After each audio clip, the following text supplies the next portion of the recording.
अर्जुन ने कृष्ण से पूछा, हे माधव, आप कभी कर्मों के संन्यास अर्थात त्याग की प्रशंसा करते हैं और कभी निष्काम कर्मयोग की। मैं भ्रमित हूं।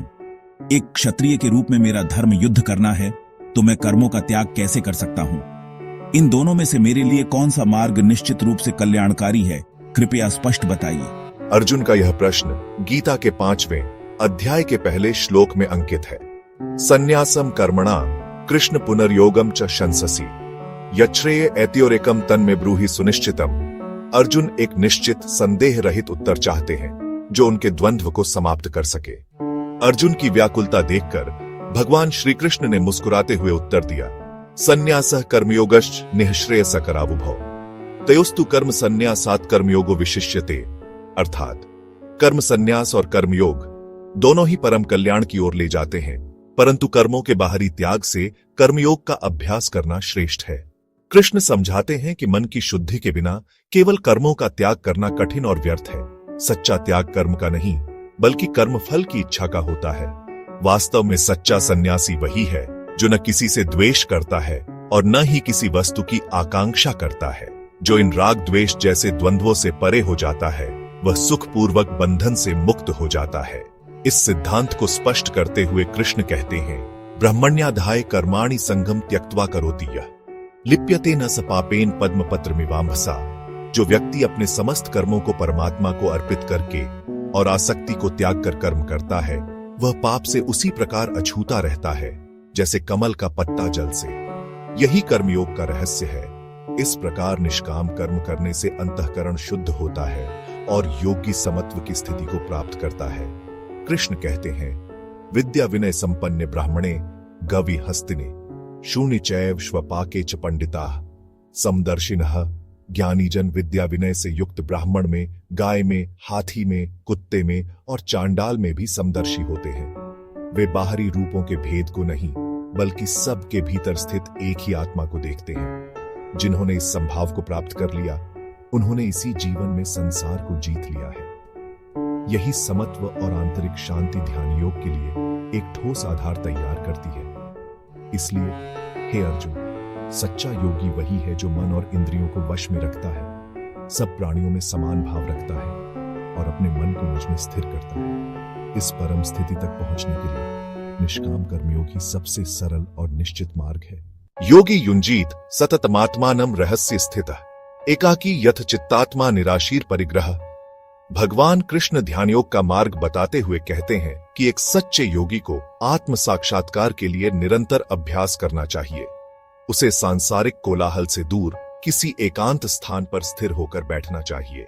अकेला अपने मन, शरीर और आत्मा पर पूर्ण नियंत्रण रखते हुए उसे सभी इच्छाओं और संग्रह की भावना से मुक्त होना होगा, क्योंकि जब तक मन कामनाओं और वस्तुओं के प्रति लगाव से भरा है, तब तक वह परमात्मा में स्थिर नहीं हो सकता। यह श्लोक आत्म अनुशासन और वैराग्य की नींव रखता है, जो आध्यात्मिक यात्रा के लिए अनिवार्य है।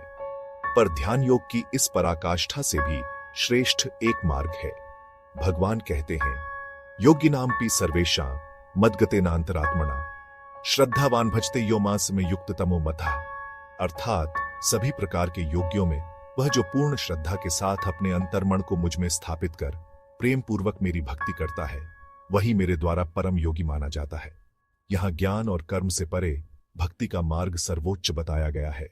यह केवल एक अभ्यास नहीं, बल्कि हृदय का परमात्मा के साथ एक गहरा प्रेमपूर्ण संबंध है जो योगी को सीधे मुझसे जोड़ता है। इस भक्ति के रहस्य को और स्पष्ट करते हुए कृष्ण अर्जुन को अपने दिव्य स्वरूप का गूढ़ ज्ञान देते हैं।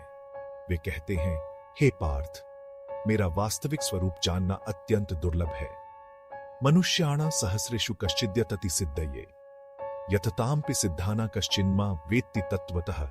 इसका अर्थ है कि हजारों मनुष्यों में से कोई एक सिद्धि के लिए प्रयत्न करता है, और उन प्रयत्न करने वाले सिद्धों में से भी कोई एक ही मुझे तत्व से, यानी मेरे वास्तविक रूप में जान पाता है। मैं ही इस समस्त सृष्टि का मूल कारण और अंतिम आश्रय हूं। सब कुछ मुझसे ही उत्पन्न होता है और अंत में मुझ में ही विलीन हो जाता है।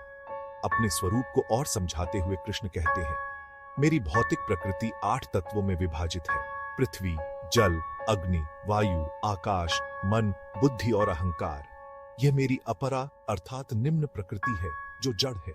लेकिन हे महाबाहु अर्जुन, इससे परे मेरी एक और परा अर्थात श्रेष्ठ प्रकृति है। यही वो चेतन शक्ति है, वो जीव शक्ति है जिसने इस संपूर्ण जड़ जगत को धारण किया हुआ है। यही आत्मा है जो हर प्राणी में विद्यमान है। ये दोनों प्रकृतियां मुझसे ही उत्पन्न हुई है, फिर भी मैं इनसे परे हूं। जैसे माला के सभी मोती एक धागे में पिरोए होते हैं, वैसे ही यह संपूर्ण ब्रह्मांड मुझ पर ही आश्रित है, पर मैं इन सबसे अलग, अविनाशी और परम सत्य हूं। अर्जुन ने पूछा, हे माधव, अंत समय में जो आपका स्मरण करता है उसका क्या होता है? श्री कृष्ण बोले, जो मनुष्य मृत्यु के समय जिस भाव का स्मरण करता है वह उसी को प्राप्त होता है। यदि कोई अंत समय में केवल मेरा स्मरण करता है तो वह निश्चय ही मुझे प्राप्त होता है। अंतकाले च मामेव स्मरण मुक्त्वा कलेवरम यह प्रयाति स मद्भावम याति नास्त्यत्र संशय। अर्थ, जो अंत समय में केवल मेरा स्मरण करता हुआ शरीर त्यागता है वह मेरे स्वरूप को प्राप्त करता है, इसमें कोई संदेह नहीं। कुरुक्षेत्र के मैदान में जब अर्जुन का मन शंकाओं से घिरा था, तब श्री कृष्ण ने उसे परम ज्ञान का मार्ग दिखाया। उन्होंने राजविद्या और राजगुह्य का उपदेश दिया, वह ज्ञान जो सभी विद्याओं का राजा है। कृष्ण ने कहा, हे अर्जुन, अब मैं तुम्हें वह परम गोपनीय ज्ञान और उसका विज्ञान सहित अनुभव बताऊंगा, जिसे जानकर तुम इस दुखमय संसार से मुक्त हो जाओगे। यह ज्ञान राजविद्या है, सब में श्रेष्ठ, सब में पवित्र, और इसका अनुभव सीधे हृदय में होता है। यह धर्म का सार है और इसका पालन करना अत्यंत सरल है। इस ज्ञान के रहस्य को समझाते हुए कृष्ण ने अपनी सर्वव्यापकता का वर्णन किया। हे अर्जुन, मेरे अव्यक्त रूप से यह सारा संसार व्याप्त है। संसार के सब प्राणी मुझ में स्थित हैं, पर मैं उनमें नहीं बंधा हूं। यह मेरी अचिंत्य योग शक्ति का प्रभाव है। जैसे आकाश में हर ओर बहने वाली महान वायु हमेशा आकाश में ही स्थित रहती है, पर आकाश उससे लिप्त नहीं होता, वैसे ही सभी प्राणी मुझ में स्थित हैं, पर मैं उनसे पूरी तरह निर्लिप्त और असंग हूं। यह ज्ञान समझना कठिन है, क्योंकि यह भौतिक तर्क से परे है। हे कुंती पुत्र, कल्प के अंत में सभी प्राणी मेरी प्रकृति में विलीन हो जाते हैं, और अगले कल्प के आरंभ में मैं उन्हें फिर से रचता हूं। इस तरह कृष्ण ही इस जगत के सृजन, पालन और संहार के मूल कारण हैं। वे ही इस जगत के पिता, माता, धाता और पितामह हैं। वे ही जानने योग्य पवित्र ओंकार हैं, और वे ही ऋग्वेद, सामवेद और यजुर्वेद भी हैं। वही सबकी अंतिम गति, भरण पोषण करने वाले स्वामी, साक्षी, निवास स्थान, शरण स्थली और सबसे हितैषी मित्र हैं। जब कृष्ण ने अपनी इतनी विराट और सर्वशक्तिमान प्रकृति का वर्णन किया, तो अर्जुन के मन में यह सवाल उठना स्वाभाविक था कि ऐसे महान ईश्वर को कैसे प्रसन्न किया जा सकता है। तब कृष्ण ने भक्ति का सबसे सरल और सुंदर मार्ग दिखाया। उन्होंने बताया कि उन्हें प्रसन्न करने के लिए बूढ़े बड़े यज्ञों या धन दौलत की आवश्यकता नहीं है। जो चीज सबसे अधिक मायने रखती है वह है भक्त का प्रेम और उसकी शुद्ध भावना।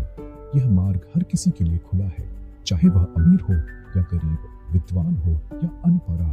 उन्होंने वह प्रसिद्ध श्लोक कहा जो भक्ति योग का सार है, पत्रम पुष्पम फलम तोये यो में भक्त्या प्रयच्छति तदहम भक्त्युपहृतम अश्नामि प्रयतात्मनः। अर्थ, यदि कोई भक्त प्रेम और शुद्ध भावना से मुझे एक पत्ता, एक फूल, एक फल या थोड़ा जल भी अर्पित करता है, तो मैं उसके उस भक्ति पूर्वक दिए गए उपहार को प्रेम से स्वीकार करता हूँ। यहाँ महत्वपूर्ण वस्तु नहीं, बल्कि भक्त्या यानी भक्ति की भावना है।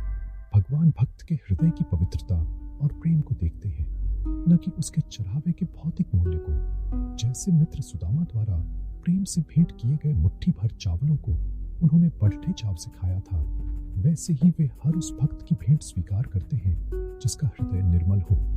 इस विचार को और आगे बढ़ाते हुए कृष्ण ने अर्जुन को अपने हर कर्म को एक यज्ञ बनाने की शिक्षा दी। उन्होंने कहा कि भक्ति केवल पूजा पाठ तक सीमित नहीं है, बल्कि यह जीवन जीने की एक कला है। हे कौन्तेय, तू जो भी करता है, जो भी खाता है, जो भी यज्ञ करता है, जो भी दान देता है और जो भी तपस्या करता है, वह सब मुझे अर्पण कर दे।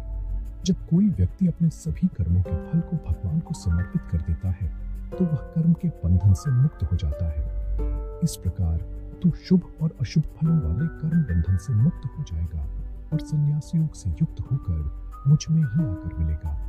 यह समर्पण का सर्वोच्च मार्ग है, जहाँ भक्त अपने जीवन की हर सांस, हर कर्म और हर विचार को ईश्वर की सेवा में लगा देता है। यही राजविद्या का सार है। प्रेमपूर्ण भक्ति के माध्यम से कर्म करते हुए भी कर्म के बंधन से मुक्त हो जाना और अंततः परमेश्वर को प्राप्त करना।